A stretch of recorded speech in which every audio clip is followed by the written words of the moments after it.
Hello friends, जय माँ बगला मुखी जानवा से। आज सच बोलूँ पैर में दर्द हो रहा है, दर्द में ही सही, लेकिन मैंने सारी पूजा पूरी की। आज मैंने माँ कामाख्या के घर भाग में जाके पूजा की, वीडियो आएगी भी आपके पास। फिर बाद में मैं कहते हैं ना, एक सिद्धेश्वर मंदिर है यहाँ पे, शंकर भगवान का, जो गुफा के अंदर है। पूरे पत्थर, बड़े बड़े पत्थरों के बीच में वो भगवान का मंदिर है। कैसे 100 सीढ़ियाँ चढ़नी थी और 100 सीढ़ियाँ उतरनी थी। वो पूजा किया वहाँ जाके, क्योंकि आज मेरे गुरुजी का जन्मदिन था और वो जन्मदिन वहीं मनाते हैं। जिन्होंने भी वार किया, अपना वार करके तुम लोग ने इस दुनिया की सबसे बड़ी गलती की है। देखिए, मैं है ना लोगों के काम के लिए आती हूँ। सबसे पहले तो मैं उन लोगों को ये बात बोलना चाहूँगी कि जो लोग मुझसे पूजा करा के बार बार पूजे का पैसा मांग रहे हैं, कि 2-4 जन लोग जो हरकत कर रहे हैं कि हमारा काम नहीं हुआ, पैसे दे दो, ये कर दो।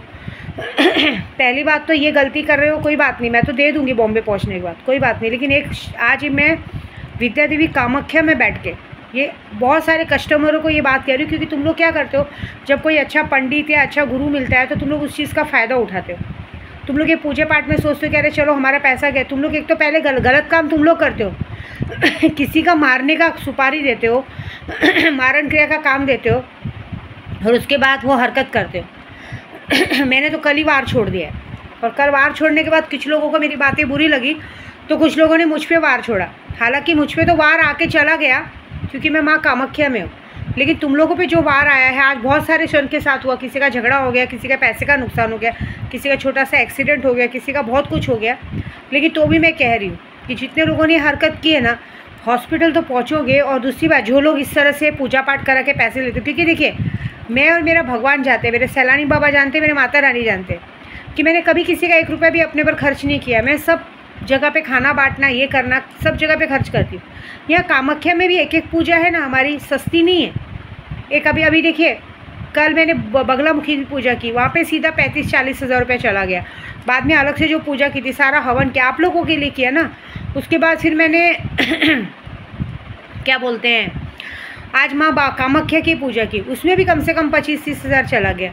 पूजा ऐसे सस्ते में नहीं होते। आप खुद आइए कामाख्या, पता चलेगा। आप लोगों के लिए पूजा पाठ करती हूँ, सारे चीज़ करती हूँ, उसके बाद आप लोग मेरे साथ ऐसी हरकत करते हो। पता है ये कौन करता है? जिनके अंदर डर रहता है कि ये कहीं कुछ तो हमारे साथ कुछ होगा। मैं आपको सच बोलूँ, गिरी तो मैं इतनी ज़ोर से थी कि अगर मेरी जगह कोई होता तो ऊपर चला जाता, लेकिन कोई फ़र्क नहीं पड़ता।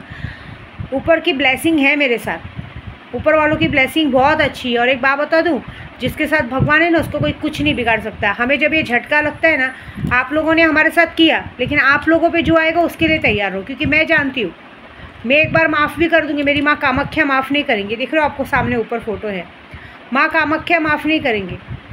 जिन्होंने मुझे गिराने की कोशिश की, वो इतनी गंदी तरीके से गिरेंगे कि मैं तो खड़ी भी हो गई, तुम लोग तो खड़े भी नहीं हो पाओगे, अपने हाथ से पानी भी नहीं पी पाओगे। देखिए, मैं किसी के घर में झगड़ा नहीं लगाती हूँ। मैं सबको कहूँगी, माया मैडम के ससुराल वालों को भी कहूँगी, मैं झगड़ा नहीं लगाती हूँ। मैं आपके बेटे को नहीं चढ़ाती हूँ, आपके बेटे को आपकी बहू चढ़ाती है, आपकी लाडली बहू जिसको आपने लाया है, ठीक है, वो चढ़ाती है।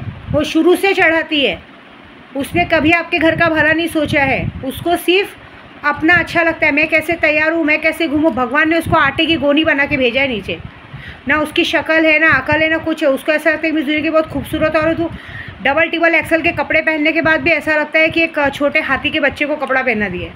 लेकिन तो भी वो एक सबके सामने एक अच्छी बहू बनना चाहती है, एक अच्छी बेटी बनना चाहती है, एक अच्छी बीवी बन के दिखाती है।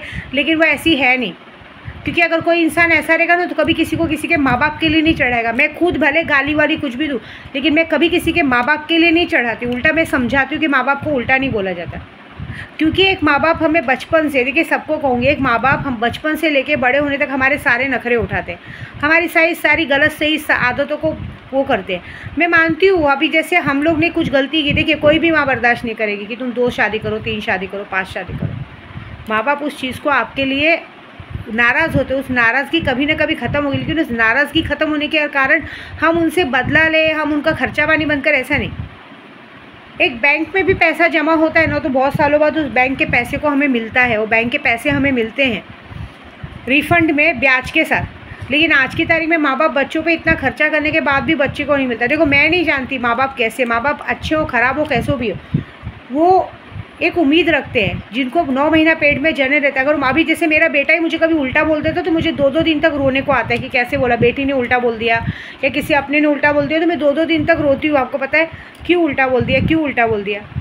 तो मैं, आपको लगता है कि मैं किसी के बेटे को ये चढ़ाऊँगी कि अपने माँ बाप को पैसा मत दो, ये मत करो, मत करो? नहीं नहीं नहीं, ये आपकी लाडली बहू करती है, क्योंकि उसे ऐसा है कि हर एक किसी को दुश्मन बना के अपने आप को अच्छा करना है। वो चीज़ मैंने देखी है, वो चीज़ मैंने शादी में देखी है। मेरे सामने मेरी बात, तुम्हारे सामने तुम्हारी बात, उसके सामने उसकी बात, उसके सामने उसकी बात, उसे इसके सिवा कुछ नहीं आता है। इसीलिए आज की तारीख में दुनिया का सबसे बड़ा दुख भोग रही है। पति है लेकिन पास में नहीं है ना? परिवार है लेकिन कोई पूछता नहीं है, खुद जाके आगे जाके पूछना पड़ता है, सबके सामने जाके बात करनी पड़ती है। तुम्हारा पति तुमसे बाहर से दूर से कितनी भी बात करे, लेकिन एक औरत होता है, एक औरत ऐसी होती है, उसको पति का सुख मतलब कैसा, पति साथ में उठे बैठे सोए, पति पास में रह के नाराज़ भी रह के बाजू में बैठ के खाना खाए ना, उसे सबसे बड़ा सुख कहा जाता है। लेकिन उस सुख में हमें उसके माँ बाप का दुश्मन नहीं बनाना चाहिए। हम पति से प्यार करते, प्रेम करते, ठीक है, लेकिन उस प्रेम के चक्कर में हम उसका प्रेम नहीं छीनना चाहिए। इतना अपने आप को नहीं गिराना चाहिए कि पूरे घर में उस इंसान को दुश्मन बना दो, चढ़ा चढ़ा के कि इसको क्यों करने का, उसको क्यों करने का, और वहाँ जाके ऐसा चढ़ा दो कि अरे वो तो दूसरी वाली के साथ घूमता है फिरता है तो हमें क्या देखेगा। ये चालाक औरतें कभी भी सुखी नहीं रह सकती। इसलिए देखिए ना, तुम मायके की सगी हो ना ससुराल वालों की सगी हो, किसी के लायकी की नहीं है। सबको सिर्फ तुमने शमशान की राख डाल डाल के खिला खिला के अपने वश में करने की कोशिश की, वो भी ज़्यादा दिन चलता नहीं है, ऐसी बात है। तो जाने दो, मुझे क्या करना है, जैसी करनी वैसी भरनी। यहाँ बैठी हूँ, माँ पे सब छोड़ी हूँ, माँ जैसी सज़ा देंगी देंगी। देखिए, माँ बाप के लिए तो हम ना कभी गलत बोलेंगे ना करेंगे, क्योंकि माँ बाप एक ऐसे हैं, चाहे वो अच्छे हो चाहे ख़राब हो, उनको मरते दम तक हमको उनके नखरे उठाने हैं। क्यों? क्योंकि उन्होंने बचपन से लेके बड़े होने तक हमारे नखरे उठाए। मैं तो सबको ये समझाऊंगी, मैंने भी किया था अपने परिवार के लिए बहुत, लेकिन क्या करूँ, जब आदमी छोड़ दिया मारने के लिए तो मैंने उनसे पीछे ही छुड़ा ले जाने, तो क्या कर सकते हैं। मैं तो कुमाता के पीछे तब पड़ी हूँ जब उसने धमकी भरा लेटर भेजा मुझे कि देख मैं तुझे और तेरे प्रदू को कैसे केस के चक्कर में डाल दूँ। तब मेरा दिमाग ख़राब हुआ कि मैंने तो जो किया किया, मेरे को तुमको मारना है तो तुम मुझे घर में आओ, जहर की बोतल जहर दो, मार दो, तुम्हारा हक है ना। लेकिन जिसने कुछ नहीं किया, जिसने तुम्हें देखा भी नहीं है, तुम्हें जानते भी नहीं, उसने क्या किया, उसको मारने की धमकी, ये कौन सी बात है भाई। अपने पे आएगा तो चलेगा, लेकिन अपनी परछाई पे कोई पैर रखेगा तो नहीं चलेगा। ये बात तो पूरी गोराई जानती है कि मैं चाहे अपने पति को गाली दूँ, मारूँ, कुछ भी करूँ, लेकिन अगर किसी मायके लाल ने उस पर आँख उठा के देखी तो चाहे फिर औरत हो चाहे आदमी, उसकी आँख निकाल के गोटियाँ कैसे खेलनी मुझे बहुत अच्छी तरह से आता है। हाँ, लेकिन मैं कभी उनके माँ बाप के लिए उनको नहीं भड़काती हूँ, मैं उनका नाम भी नहीं लेती हूँ, क्योंकि मुझे उनसे मतलब ही नहीं है। मैं वो अपने भाई पे खर्च करे, माँ पे खर्च करे, बाप पे खर्च करे, किसको कुछ भी दे, मैंने कभी आर्गूमेंट नहीं किया कि किसको पैसा दे रहे, क्या कर रहे हैं। लेकिन उस बात में अगर मुझे बदनाम किया जा रहा है तो ये सॉरी टू से यूट्यूब के ज़रिए बोलूँगी कि मैं नहीं कुछ कर रही भाई, मुझे शौक ही नहीं है।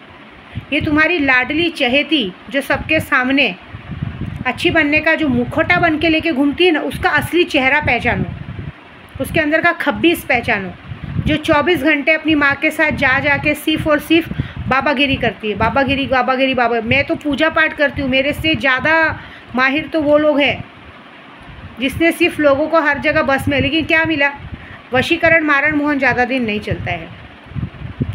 देखिए, मैंने ना आज सामान भी लाया है, और एक बात मैं बता दूं, जो लोग मुझसे पैसा वापस ले रहे हैं, खुलेआम बोलती हूँ, आप लोगों ने मेरा दिल दुखाया है। मैं आप लोगों के लिए मेहनत कर दी कि ज़िंदगी में आप लोगों को पैसा ना देना पड़े कभी, लेकिन जितने लोगों ने मुझसे पैसे मांगे हैं, मैं आपको माँ बगलामुखी की कसम कह रही हूँ, माँ कामाख्या की कसम, आपके घर में किसी एक जवान इंसान की जान जाएगी आने वाले 1.25 महीने के अंदर। दूसरी बात, आपको मेरे से पैसे मिलने के बाद, क्योंकि आप ब्राह्मण से पैसे ले रहे हो, ब्राह्मण को देने के बाद पैसे लिए नहीं जाते।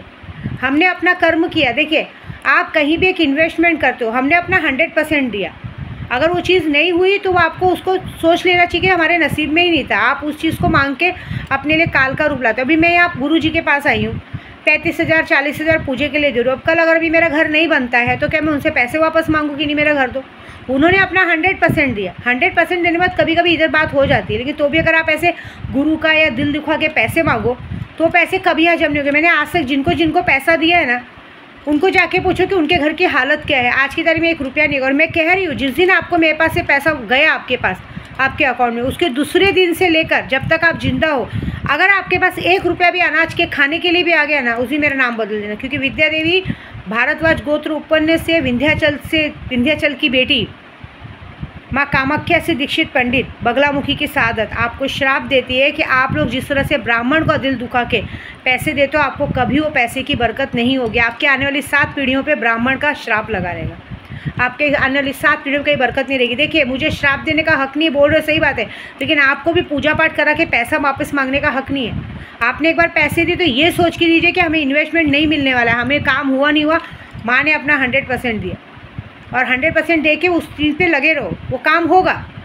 लेकिन अगर आप ये सोचोगे चलो नहीं हो रहा है, अरे हमारा वापस कर दो, हमको पैसा वापस मिल जाए, ले लो, लेकिन वो कभी तुम्हें बचेगा नहीं, क्योंकि मैं वो पैसे आपके हर जगह मंदिर में, मस्जिद में, लोगों को, गरीबों को खाना खिलाने में, वो सब में यूज़ किया है। तो वो पैसा आप वापस मांग के अपना ही बुरे कर्मों को वापस बुला रहे हो, अपनी कर्मों को रिटर्न बुला रहे हो। तो आपके साथ जो होगा भगवान देखेंगे। और दूसरी बात, दिमाग के अंधे नहीं, तुम लोग आँख के अंधे नहीं हो, दिमाग के अंधे हो। ऐसी माया मैडम जैसी लोगों की औरतों से बचो। ये औरतें तुम्हारे घर में आग लगा के चली जाएंगी और तुम्हें ऐसा लगेगा ये दुनिया के सबसे अच्छे होते हैं। औरतों से गॉसिप करना छोड़ो, सारे आदमियों को बोलूँगी। आदमियों को आदमियों के बीच में बात करना शोभा देता है। औरतें और आदमी लोग के लिए क्यों रहती मालूम है? आदमी आके बिस्तर पे लेटे, उसका हाथ पैर दबाए, खाना खिलाए, वो करे। आदमी बाहर आदमी अगर बाहर किसी तीसरी औरत को देख रहा है तो उस पर आप चिल्ला सकते हो, लेकिन अगर आदमी अपने माँ बाप को दे रहा है, अपने भाई को दे रहा है, भाभी को दे रहा है, किसको भी दे रहा है, उसमें हमारा बीच में बोलना शोभा नहीं देता, क्योंकि आदमी पालन करता है।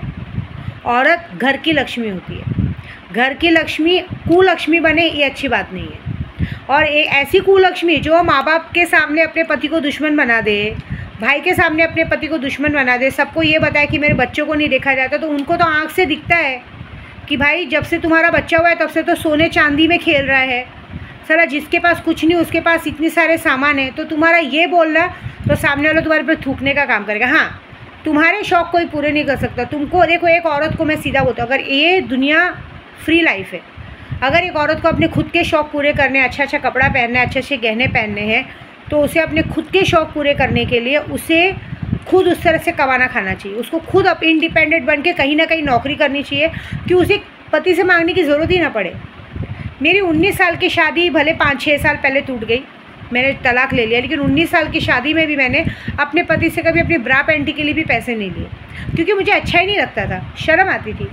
अपना खर्चा खुद उठाओ, किसी के सुनने की बात नहीं है, लेकिन कुछ बोल नहीं सकते। लेकिन ये मैंने क्लियरिफिकेशन ऐसे किया कि विद्या देवी कितनी भी बुरी होगी, लेकिन किसी के बच्चे के लिए और किसी के माँ बाप के लिए तो बिल्कुल भी नहीं चढ़ाएगी। उल्टा मेरा दिल हमेशा खुला रहेगा। मेरा मानना ऐसा है कि उनकी सेवा करो, जब तक जिंदा है तब तक करो। ज़्यादा दिन के मेहमान नहीं रहते। आज की तारीख में देख लो, अभी कल मैं गिर गई, कल गलती से मैं मर गई होती तो मेरे बच्चे तो अनाथ हो जाते। ये तो माँ का प्रताप है कि मैं घर लेने आई, तो मैं तो भगवान को यही बोली हूँ, मुझे उतनी ज़िंदगी बस 3 बच्चों का घर कर दूँगी ना, जिस दिन उनके नाम पे, तीनों के नाम पे घर हो जाएगा ना माँ, उसके दूसरे दिन मुझे मार डालना, कोई इशू नहीं, चलेगा, मैं चली जाऊँगी ऊपर। एटलीस्ट उनके लिए घर तो हो जाएगा, खुद कमा खा तो सकते, इंडिपेंडेंट तो बन सकते, ऐसी बात है। बाकी तो जो जैसी करनी वैसी भरनी, मैं कुछ नहीं बोल सकती, ऐसा बात है। बाकी जो लोग इस तरह से नाम ख़राब करते हैं, इस बात के लिए तो मैं सीधा बात बोलूँगी कि तुम लोगों को असली चेहरा पहचानने नहीं आता। आज की तारीख में जो लोग मीठा बोलते हैं, आगे पीछे घूमते हैं, वो अच्छे रहते हैं। आज की तारीख में देखा ना, सब लड़कियां अपने माँ बाप को संभालती हैं। क्यों माँ बाप को लड़कियां पसंद है? क्योंकि लड़कियां माँ बाप को इसलिए पसंद है कि लड़कियाँ कुछ भी है, कैसी भी हैं, एटलीस्ट अपने माँ बाप को देखती हैं, करती हैं। लेकिन उन लड़कियों को भी बोलूँगी कि अगर आप अपने माँ बाप को देखते हो तो ससुराल में अपने पति को उनके माँ बाप को देखने की इजाज़त तो दो प्लीज़। नहीं तो एक वक्त आएगा कि तुम्हें भी एक बेटा है, याद रखना। एक उंगली अगर हम सामने को करते तो 4 हमारी तरफ रहती है। तुम्हें भी एक बेटा है। कहीं ऐसा ना हो कि जितना तकलीफ़ तुम किसी और के माँ बाप को देख रहे हो, कल ऐसा नहीं हो, कल वही बच्चा बड़ा होकर तुम्हारी तरफ आँख उठा के ना देखे, तुम्हें अनाथ आश्रम या वृद्धाश्रम में छोड़ के आ जाए, और ज़िंदगी भर तो चलो काम कुछ करना नहीं पड़ा, लेकिन ऐसा नहीं हो कि बुढ़ापे में जाके गधा मजदूरी करनी पड़े। इसलिए कर्म को सही रखो, कर्म सही रखोगे तो ही आगे इंसान चल पाएगा। मेरे बच्चे कैसे भी हैं, लेकिन उन्हें पता है कि उनकी मम्मी कितनी मेहनत करती है। मुझे पता है कि मैं आगे काम करूँ नहीं करूँ, मेरे बच्चे संभाल लेंगे, लेकिन तो भी मैं तो जब तक जिंदा रहूँगी भाई काम करूँगी, क्योंकि मैं चाहती हूँ कि मैं आने वाली मेरी 7 पीढ़ियाँ राजाओं जैसी जिए। उसके लिए आज मुझे भले तकलीफ़ सहना पड़े तो सही, लेकिन एक बात तो है कि पूजा मेरी चालू है। कल है माँ भुवनेश्वरी की पूजा। कल जिनके पास घर नहीं होता उनके घर की प्राप्ति होती है।